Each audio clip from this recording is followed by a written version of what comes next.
We're in the midst of a huge transformation where our peers, communities, and workplaces are all really melding into one. Welcome to Reimagining Company Culture. My name is Christina Giordano. My pronouns are she, her, and hers, and I'm the Partnerships and Community Manager here at AllVoices. Today, I'm thrilled to welcome our next guest onto the show, John Foster. He is the Chief People Officer at TrueCar. John, thanks again for being here. If you want to start off by telling us a little bit about yourself, including your pronouns, and when you were younger, do you remember how you answered the question, what do you want to be when you grow up? Hi, everybody. Yeah, my name is John Foster. He, him, his. When I was little, I wanted to be a lot of different things. I think it depended on the year, but one of the things that stands out for me is I wanted to be an architect. I was very interested. I think I was a little influenced by Mike Brady and the Brady Bunch. I thought he had a cool office, working from home and all that kind of stuff way back then. But yeah, I think architecture is the one thing that kind of stuck with me, at least through middle school. Absolutely. I can definitely resonate with wanting to be a lot of different things. Also, Marsha Brady, huge influence for me as well. And now you are a people architect. You fast forward to today. I would really love to ask how you think your personal journey has really led you up until this point to be Chief People Officer, specifically at TrueCar as well. Yeah, well, the way I like to describe my career is a little bit of falling forward. I don't think I ever set out at any specific spot until pretty late in my career to kind of focus on HR and to be a chief people officer. Earlier in my career, I did a lot of leadership development work and really was focused on individual and group dynamics. So I really enjoy that part of my roots. I came to TrueCar to help with a transformation effort that we're going through and have been the last couple of years, repositioning the company and restructuring and, kind of rebuilding our executive team, take advantage of kind of the internet enabled auto buying world out there. And that's just sort of part of what I've done over the years. I think through individual growth as my kind of area of expertise, it led me to organization change and change management. And so I just sort of like messy situations where a little bit of rethinking and design effort can make a big difference. Absolutely. It sounds like there's a lot going on at TrueCar, never a dull day. I have a couple of questions specific around, of course, company culture, but I would love to ask you what's top of mind for you first and what's taking up the most kind of brain space in John's mind. Well, for us, I mean, it's been a really interesting couple of years where we really have to rethink fundamental assumptions about the nature of our business and what we're focused on.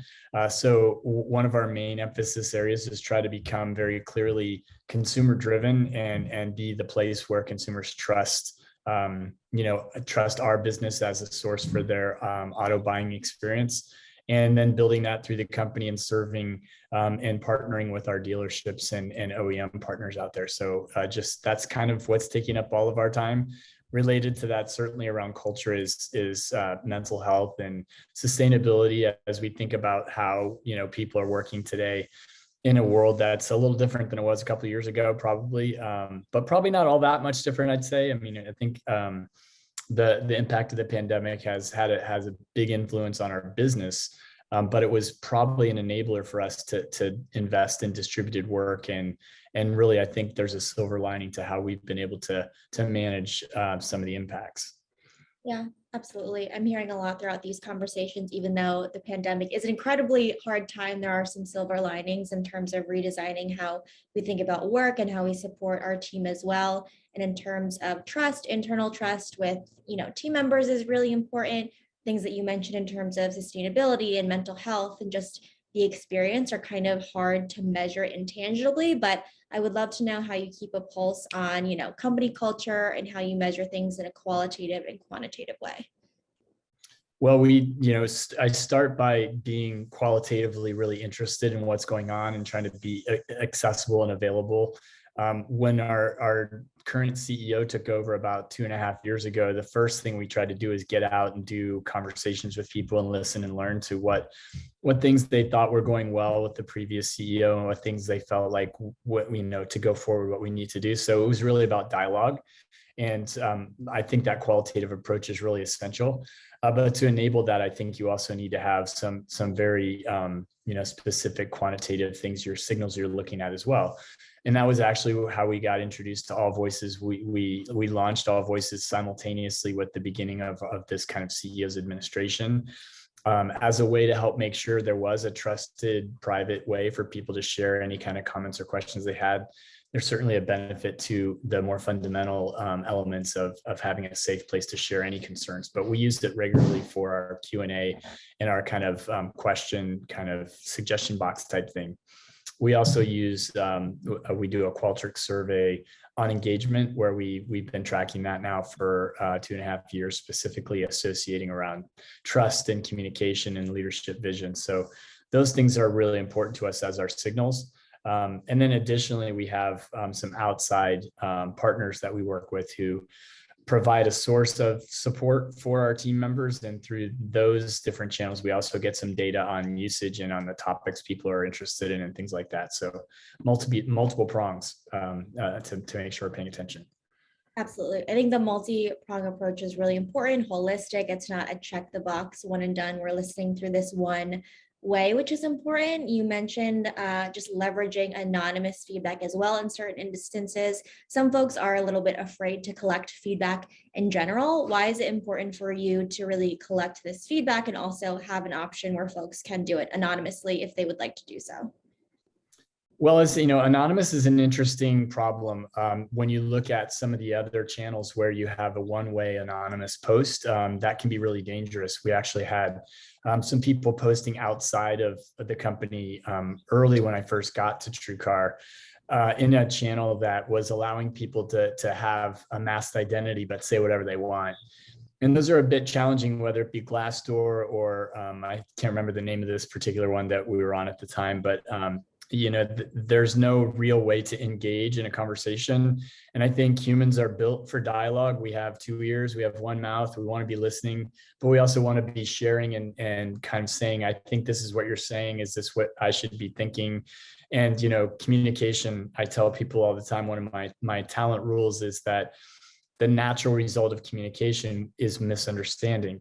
We're destined to not know exactly what the other person meant simply because we have different backgrounds and different perspectives. So without having a way to get dialogue to occur and go two-way, it's really challenging to ever have anything work. So it's while you want data and qualitative signals, you can't run, I don't think, a company on simple collection. That said, if you don't collect, it's really easy to get focused on, you know, the different types of biases that affect us. And you can end up being on recency bias and thinking about the last thing that was said. You can be suspecting all sorts of different types of attribution errors. So the data helps you like put any conversation you have in context with a broader set of perspectives and points so that you can kind of see which ones are rising to the top as the most important, which things might be more urgent. And then the idea of having that encrypted back and forth it gives you a safe place to have really difficult conversations that some people just aren't willing to have because the risks are too high. So I think all the bottom line of all that is dialogue is really essential. If you're going to have collaboration, you need two-way conversation or multi-way conversation. Yeah, absolutely. And even if, you know, the piece of feedback that is given is something that can't be changed right now, I think it's really important to let the individual know, like, hey, we are listening to you. We did hear this, and this is what we're doing right now. And again, providing that context, communication, preventing misunderstanding is important. I want to get a little bit more specific, whether it's, you know, an initiative, a process, or a strategy. I'm sure folks had a lot of feedback over the past 2 years, especially for the team. Can you share a change that was made at TrueCar because of employee feedback, whatever way it was given? Well, I see if I can think of one big change, but we did go through a restructure in 2020, and there's been we've been launching a new business plan for the past 2 years with it, which has a 3-year horizon and 1-year milestones. And we change and adjust things all the time based on what we're hearing. So it's more of a continuous process. I'm not sure if we ever had one thing we're ready to launch that we put out one way and then we got feedback on it and learned that was a bad idea. And so it changed, but I'd say we're a little bit more of a prototyping iterative approach where you share sort of your outlines and intentions and get people's involvement and shape it as you go. And that feels more fluid to me than something where you pull back or change. But I'd say, like, if there are one thing that we're definitely hearing over time is that hearing from our leadership team is something people want. So we launched when COVID first had its impact and everybody started suddenly working from home, we already had a large population at TrueCar that was distributed, so they were used to this. So it became actually an interesting thing is instead of it being some people live in a room and some people dialing in, suddenly everybody was dialing in. Mm-hmm. And that was actually a really interesting new dynamic for us that helped us tune what we were saying and say it with more sophistication and better techniques. So those techniques evolved over the time of the last year and a half, simply because as we present something, we can say what's working, what's not working, and sort of migrate towards the things that are working and adjust the things that are not. Yeah, I think that iterative approach is important to highlight as well. It doesn't have to be perfect to be put out into the universe or just with your team too, and bringing in different stakeholders. I think a lot of folks are talking about their idea of leadership, wanting to hear from folks, and also this idea of equity-driven leadership too. As Chief People Officer, how do you really empower folks across the TrueCar organization to really practice this idea of equity-driven leadership? Well, one thing just to note is that our CEO, Mike Darrow, is extremely committed to this idea of building trust and being open and being, it's part of our brand to be transparent. It always has been part of TrueCar's mission as a company to provide transparency to something like car pricing that usually is a little bit, messy or occluded for a lot of people. So for us culturally, it was already kind of built into who we want to be values-wise. But we have to reach out. We have to specifically go enable certain groups that we know are probably going to feel a little more disenfranchised. So we have, since I've been there, we launched some ERGs. We put out a revised what we call our DEI strategy last year. And so our targeted initiatives, whether it be in our talent pipeline, using more diverse pools of candidates that we hadn't reached out to before. We used to do a lot more referral-based recruiting, for example. So if you do that, you don't necessarily get as broad of a slate of potential candidates. So I'd say our biggest effort is to reach out to get to equity.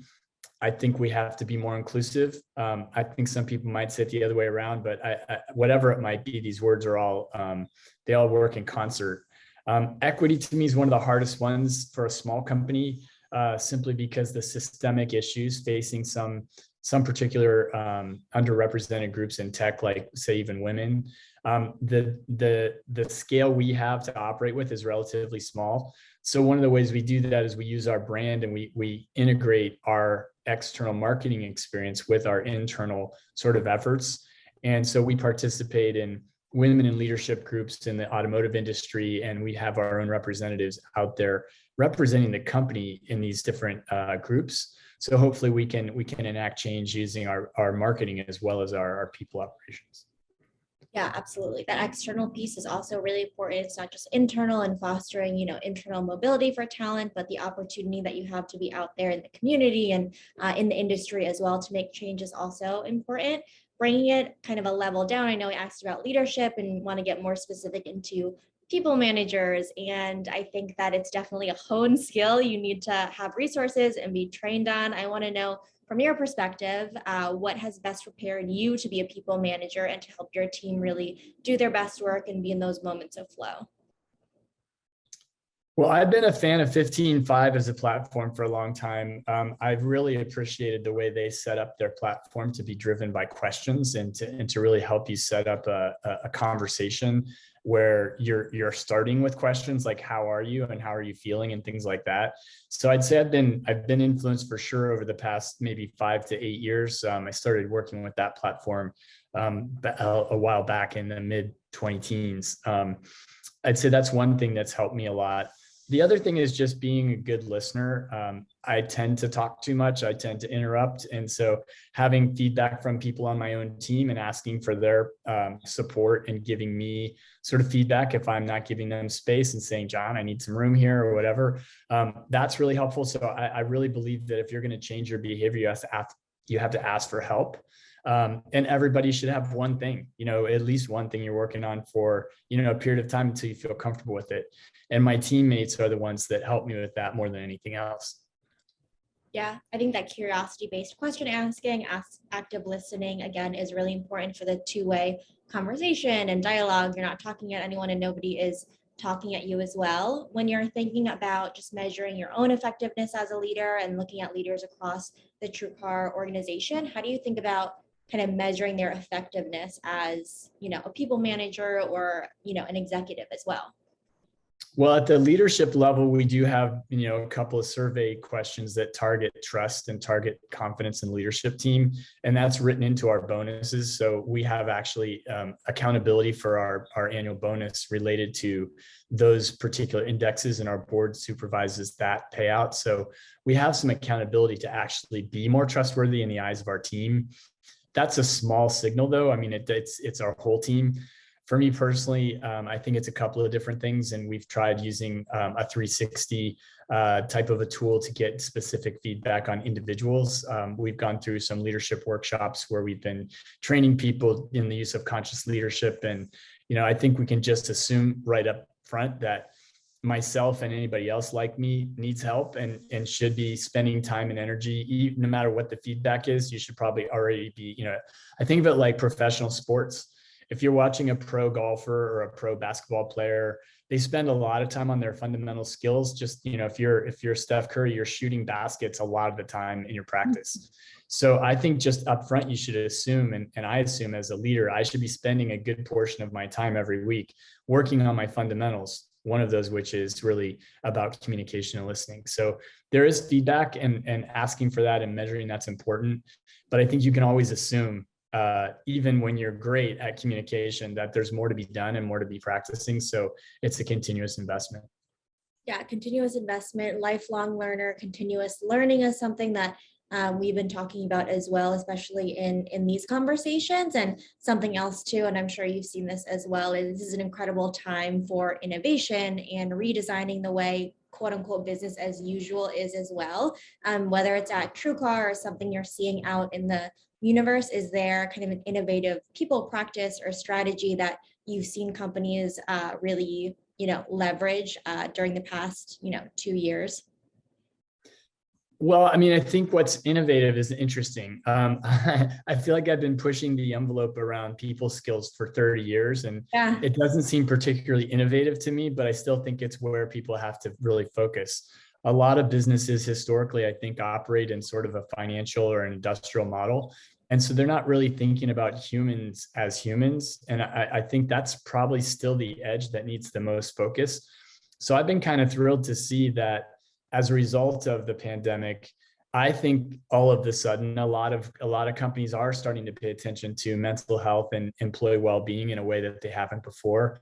And so when I see people working with time and energy and flexibility, I think the edge of everything is really flexibility and thinking about how we can work together with individuals instead of treating them paternalistically like employees, but actually treating them collaboratively as partners in designing a job and a situation that works for them. So, there's all sorts of companies out there, and I won't name any here just to keep the list clean, but I know that there are really interesting practices now happening around flexibility, particularly around parents and women who are disproportionately impacted by some of the rigidity companies have had in the past. I think right now that trend around flexibility is the one I'm most interested in. And it shows up a lot in workplace design right now as people are thinking about it as a work from home advantage. We can't just let it be work from home, though. We actually have to really reinvent, like, what does it mean to be a distributed or a digital first or an async workplace?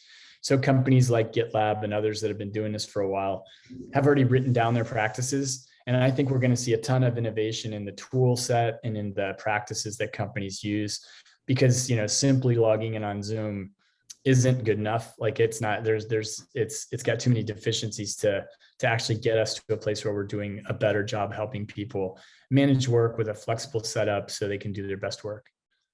Yeah, absolutely. We want to empower people with the resources and kind of the expectations and common language to do their best work. There are some kind of work adages or just like phrases that people have said over the years, and I want to ask your opinion too, just being in the industry as well. In order to do your best work, do you believe that you need to love what you need to do? To do your best work, maybe. I think that's an interesting. I'll be a little controversial and say, Okay. I don't know that everybody loves their work the same way they love maybe being a parent or love a hobby. I think it's important to feel three things. This is driven from self-determination theory. You have to have some locus of control or some flexibility, which we just talked about. You have to have some ability to grow. So whatever you're doing, if you feel like you're being stretched and you're growing a little bit, I think that's probably just as good as saying that I love what I do. And the third one is you want to have the ability to create great relationships, because humans are driven by relatability, and we really need to, even introverts and even analytical folks have relationships to do their best work. So I think if you have those three things in place, I think work is then fulfilling. I'm not sure everybody loves their job though. And that might be asking too much. So I'll be a little controversial there and just wonder about that. Well, I agree with you, even though it might be controversial, but I think making sure that there are fulfilling or parts of your job that you really enjoy, that you love, not in the same way that you love, other relationships in your life as well. I think that's a really realistic way of looking at it too, and understanding that everybody has like full lives that do include work as well. Is there something that you think people leaders must have or need to incorporate in their kind of strategy to be a successful company in the future, attract talent in the market that we're in right now, and retain folks? Well, I think what's really coming to market right now is the idea of understanding people at a deeper level than surface level kind of labels. And a lot of the existing tools we have aren't ready for that. So what I talk about it as talent is kind of a blank word. It's a blunt word. I think of it like water. We know that we use water in lots of different ways, and we just talk about water like water. But if you give me a glass of water, if I say I'd like some water and you give me a glass of water, I have to already know what I'm going to do with that water and know what's in it to use it properly. So for example, if I drink that water, I'm assuming that it's safe to drink, and hopefully maybe I saw where you got it and all that. But if I poured that water into my son's fish tank, it might kill the fish that are in there, because the water that's safe for me to drink actually has chemicals in it that would kill the fish. Mhm. So my point of that analogy is that I think we need to think about talent at a deeper level. And there's four things that I think we need to think about. We need to think about abilities, which is skills and knowledge; attributes, which are those things that are just who we are personality wise; interests, which are where we want to go and what we want to do; and availability, which is how much we can actually apply at this time or in the near future. And I think if you understand talent at those four levels, and actually design your interactions around those four things, you get a much better fit and higher performance. I think that goes back to your earlier point too, in terms of the words we use. Like, what does it mean when we say we want to create an equitable workplace? What does it mean when we say talent? Having that common language and expectations too. You mentioned at the beginning of our conversation that you are a steward of individual growth, helping others, and also thinking about yourself as a continuous learner. I would love to know, when was your last learning moment? Can I just say, I don't know if I've had one today yet, but yesterday for sure. Yeah. Like I think, you have aha moments all the time. I was actually in a yoga class yesterday, and learned something about my body. I didn't realize I have a left foot that kind of splays out left, that I didn't even know was sticking out like that. And the yoga instructor was like, "Oh, that's interesting. Your left foot sticks out." And I was like, "Oh, really interesting. What does that mean?" And so it leads you to like changing the way you think about your body. And so little things like that. There's always big things going on too as well. I think it's important, if you're going to be a continual learner, to reflect on a regular basis. So I spend some time journaling or meditating and thinking through my week on a pretty regular basis. And I think that helps your brain figure out what those moments were, because they often go unnoticed. And then decide if they're meaningful or not, and then what you're going to do about it. Yeah, I think that internal work with a capital W is important to talk about. All of the things that we have discussed here that are external when you're working at a company, your relationship and connection with others as well. It's important to be self-aware and kind of check in with your body, your well-being, and kind of your mental state too. For folks who are listening and they've read your bio and experience, and they see that you're a chief people officer at TrueCar, what is the most glamorous part of your job and the least glamorous part of your job? Oh boy, glamour. I guess as an executive, we do have some privileges, and maybe, in any kind of business, you get to travel certain times and go to restaurants. I think the other night I got to have dinner with one of our other colleagues, and being able to have dinner with a colleague is a real privilege. I think that's probably about as glamorous as it gets for me, but it's, it's nice. It's certainly not something I would have done had I not had the chance for my job to have that discussion. Um, I think of myself, glamour is an interesting word. I just never thought of my career as glamorous. I think, HR is a lot about making connections behind the scenes, and not, I know when the company's doing well, people probably won't say, hey, thank goodness we had HR in the scene, or the people team is a lot of it's behind the scenes and individual focused and planning ahead for systems improvements and things like that. So it is behind the scenes. It's not a lot of upfront kind of credit or public kind of acknowledgement. And that's okay with me. Like, I don't feel like we're underappreciated in any way, but it is, work in this kind of industry is kind of gritty and hard. It's really about the daily moments, not about the big programs. So I think that's probably how I would describe it. Yeah, I think that definitely makes sense. The daily moments when people say, their first interaction with TrueCar was with you, or, when they're thinking about the benefits that are at the company, or just the little things are really important as well, the impact you have on people's lives. Throughout your experience in human resources, people, and being the architect of the teams, is there any kind of trend you're seeing that you're most excited about? I know we talked about the flexibility of work, the focus on mental health, also equity-driven leadership. Is there anything else that you're really excited for the future of work for? I think job adjustments and project-based work is also really interesting.